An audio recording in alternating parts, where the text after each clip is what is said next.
we are starting the recording. As soon as yeah, it started. Ma'am, you can go ahead.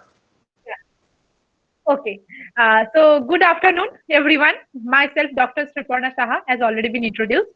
Today, I am going to give you a basic introduction about how you can recognize gestures from dance videos. So you might often heard the term of gesture recognition for different sorts of domains. Like it could be in the domain of human computer interaction, where you are going to communicate something to the computer by your body gestures, body language. So that type of application you are quite known. But it is quite an uncommon application, that is gesture recognition from dance videos. So why to do that? That's the first question. We are the engineers. So from the engineering perspective, it's very much a common question to ask everyone, why to do that? We can do many things, but why?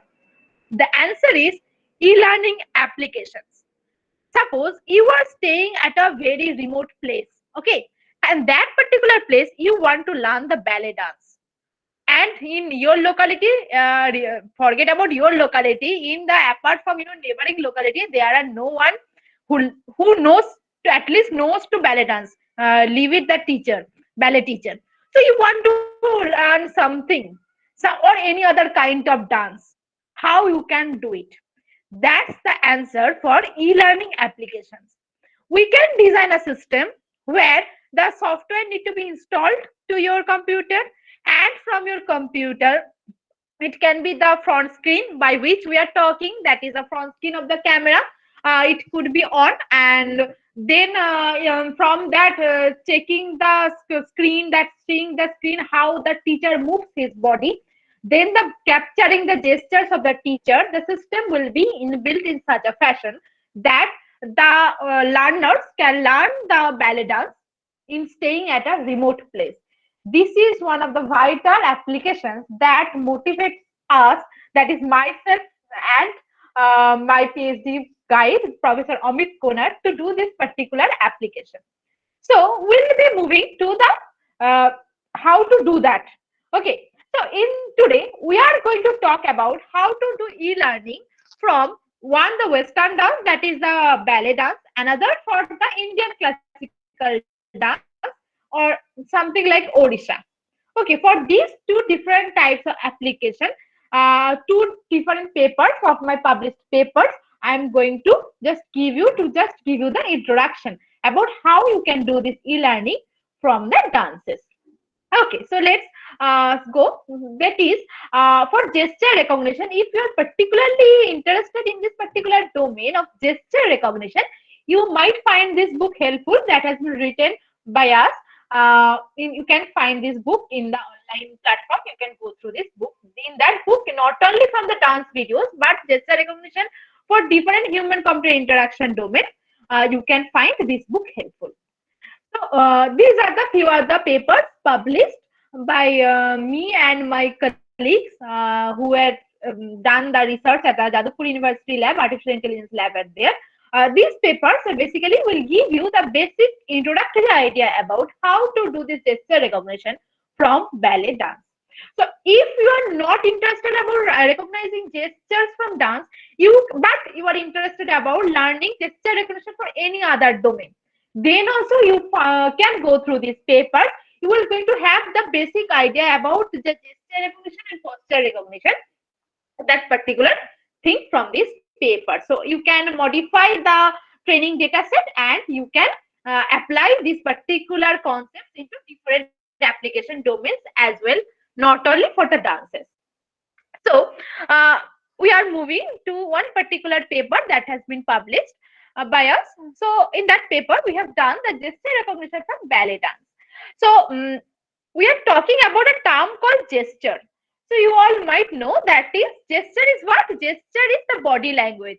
How one person communicates to the other person. That is the gesture. If there is some message is going to be conveyed by the type of not only the dance but by the body language, then that is known as gesture.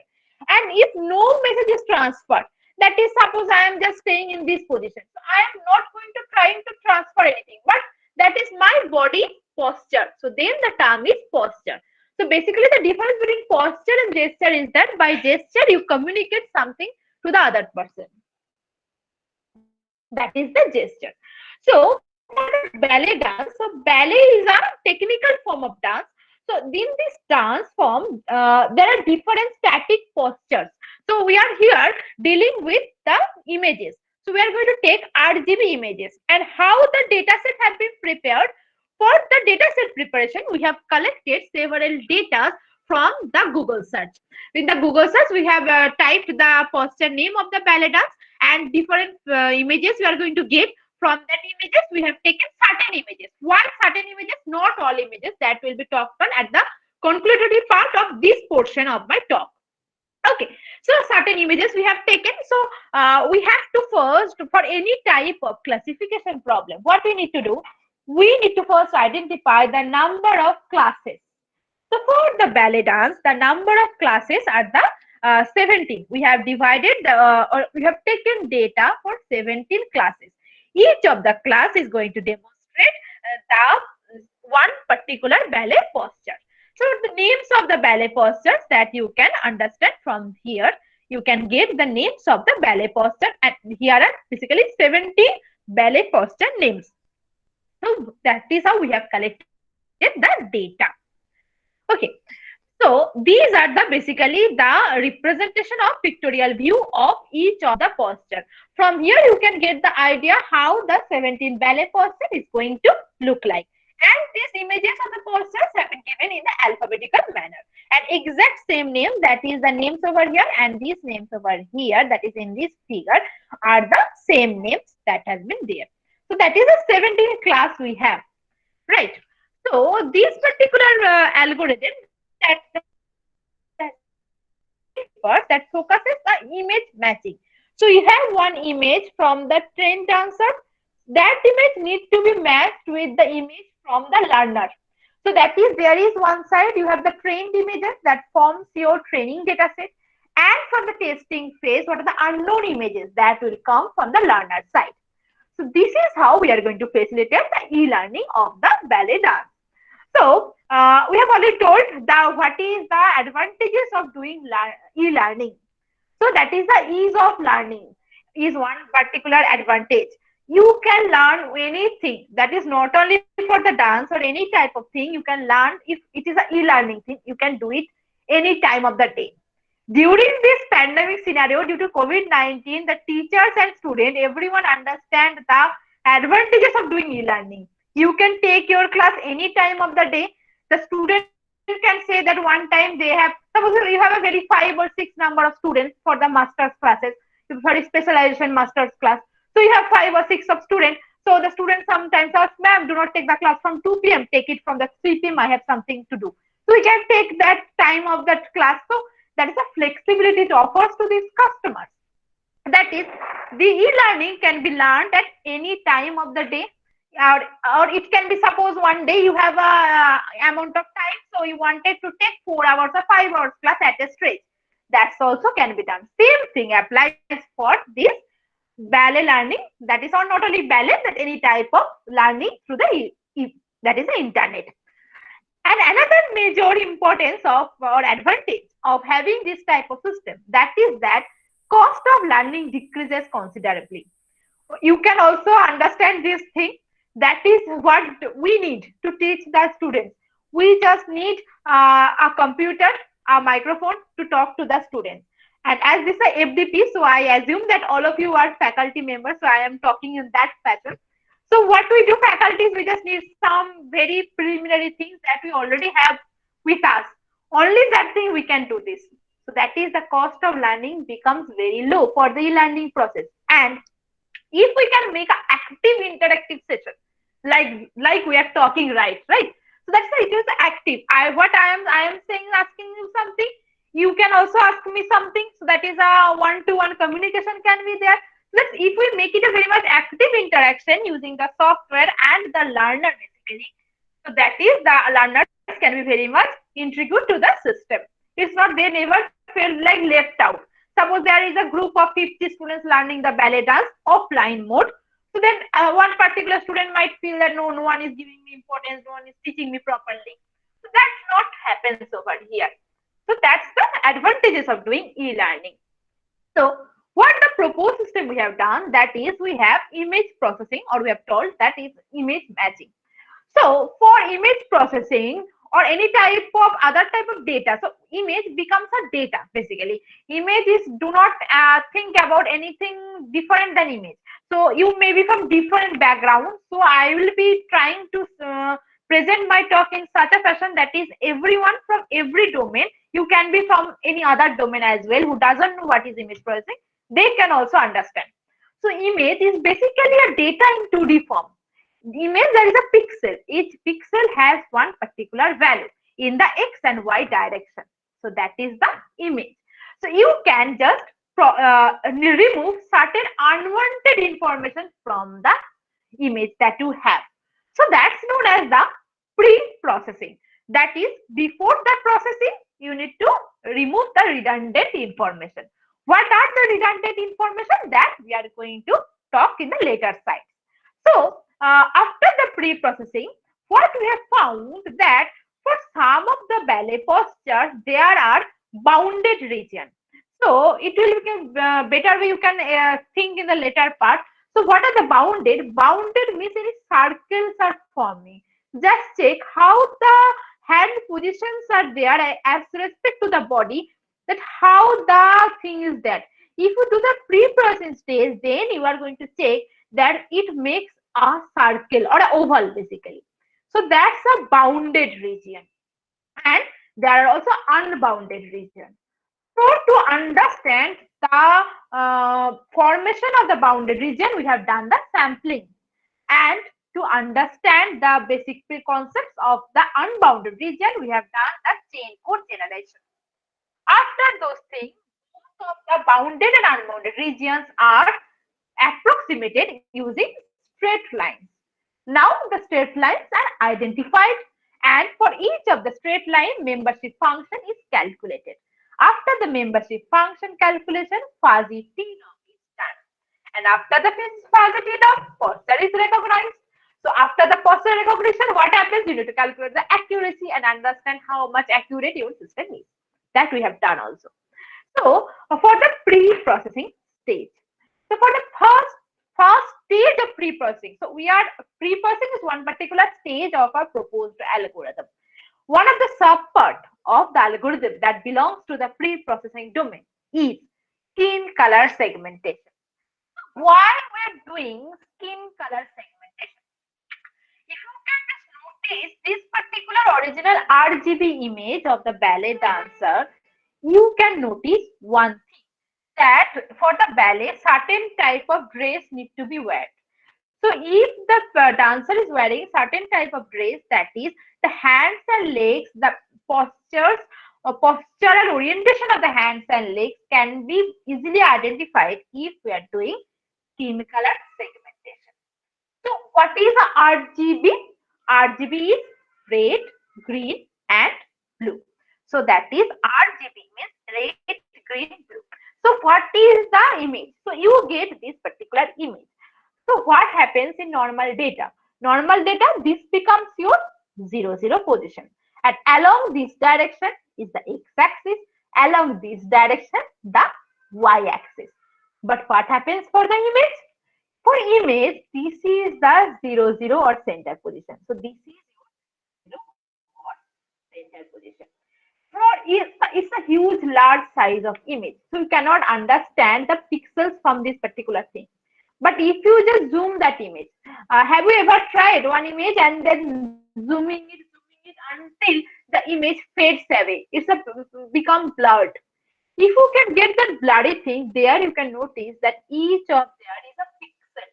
That is each of the x and y coordinate, where this is the center position or the 0, 0 position. Here you have the pixel values, that is along each of the y direction and along each of the x direction, you are going to have one pixel value. As it's a RGB image, each of the pixel value has its R component, G component and B component. That is, each of the pixel has basically 3 values. So basically, if you give this 2D image, if we convert it to the RGB space, what we are going to get? We are going to get a image that is, suppose the size is, suppose it's a 400 pixel long and it's a 500 pixel long. So that is a 400, 500, this is the size of the image. Then in the RGB color space, we are going to get these 3D images of three 3D images, each for R, each for G, and each for B. And each of that is a 3D, and for each of that one, you have a 2D view. Each of the 2D size is 400 and 500. That's the size. Okay, so that's why the image is transferred. If we make this image into the RGB color space, so you can get 1 2D for the R color, 1 2D for the G color, 1 2D for the B color. That is the RGB color space. Now, in the image processing, there is a concept of luminance and chrominance. So what are those? That is the hue, saturation, brightness values are there. So based on that changing that things, the image contrast basically changes.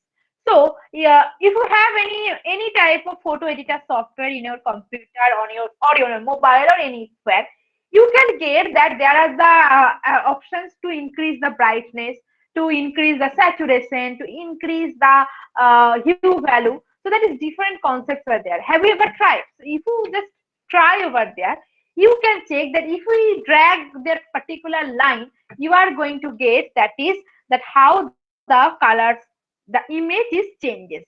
Okay, so that is the way we need to, that is the problem of checking that why that image need to be converted into YCBCR value. That is, we have our RGB image, but that RGB image need to be converted to the YCBCR, as for the RGB color space, it has a non-uniform chrominance and non-uniform luminance property. That is the RGB color space. Due to the disadvantage in that particular thing in the RGB color space that is written over here, we need to convert this particular RGB image into YCBCR color space. And what is the chrominance? Chrominance, that is determined by the largest wavelength, and luminance, that is determined by the color intensity. So you have a RGB image. How to convert it into the YCBCR color space? This is one example of doing that. Why I have told you that example, in some of the papers I have seen that they have made this value as 9 or any value is suppose 0. So there is a very fractional changes in that equation happens in different papers. So these equations, that the 3 equations are converting the RGB color space image to the YCBCR color space image. These are the standard equations. But if you have gone through a large number of research papers, you can find that there are minute deviation in the equation. So that does not give you very much difference in the result altogether, but slight changes were there. So leave it. So this is how we are going to convert the RGB color space to the YCBCR color space. So the equations were there. Now, what do we need to know? That we need to do the skin color segmentation. So we don't want any other color to be segmented out. We want the skin. So for skin, these are the ranges. So if you do a Mamdani inference, if you know that is what is a fuzzy set, then you know that if that is when Y is high, so high means it is will be in this range, and CB is high, so it will be in this range, and CR is high, so this is in this range. Then pixel is skin. So that is how you can segment out the skin colors from the RGB images that has been converted to the YCBCR color space. Okay, so by that way you can do it. Now there is a sentence has been written that is, inverted image is shown for better visualization. What does that mean? That is, the skin square should be represented by the white color and the non-skin part should be represented at the black color. But what we have done over here, we have make the skins as the black and the non-skin as the white. Why that thing is there? For better visualization. If you just invert that image, that is make the zeros to one, ones to zeros, you find that understanding of the image is not proper. That is, you can here view the minute details like eyes, lips, that you can easily view. That cannot be viewed properly. That is why to better give you the better understanding, we are just converted, or sorry, the invert the image. So that is the result of the skin color segmentation. Now moving to the next part of pre-processing stage. We are still now in the pre-processing. So after the skin color segmentation, what we are doing? We are doing the dilation. So what is the dilation? That is the boundary of the skin color segmented image contains irregularity. To remove this, dilation is applied. Dilation is also known as region growing or filling operation that adds pixels in the boundary of the object. The dilation procedure is adapted to generate better skeleton images. So what are the skeleton images? That's the next subpart of the pre-processing domain. So to get the better result in the next part, we are doing this dilation. So these are basically research. So initially what we have done the skin color segmentation, then use the skeleton. Then we have got very little accuracy. Then we are thinking about what to do to get better results. Then we have found that while generating the skeleton, we are getting different skeletal view for same class of images. Suppose one particular image belongs to Arabesque to ballet dance posture, then you have 100 of that. So there are differences in the skeletal representation for each of the images belonging to one particular class. So to deal with that problem, we are using the dilation procedure. So that is dilation procedure is adapted to generate better skeleton images. And this is the equation for the dilation image. So basically this is X is the object. So this is the object. I have already told you that image is basically a 2D representation, right? So just check over here. This is how you can understand the 4x4 image. So this is a 4x4 image, and each point that is it starts from this point. This is the coordinate. Oh, sorry, the center. That is the 0, 0 coordinate it has. So it is a 0, 0. In this way, x will increase, and this way, y will increase. So this is basically your image.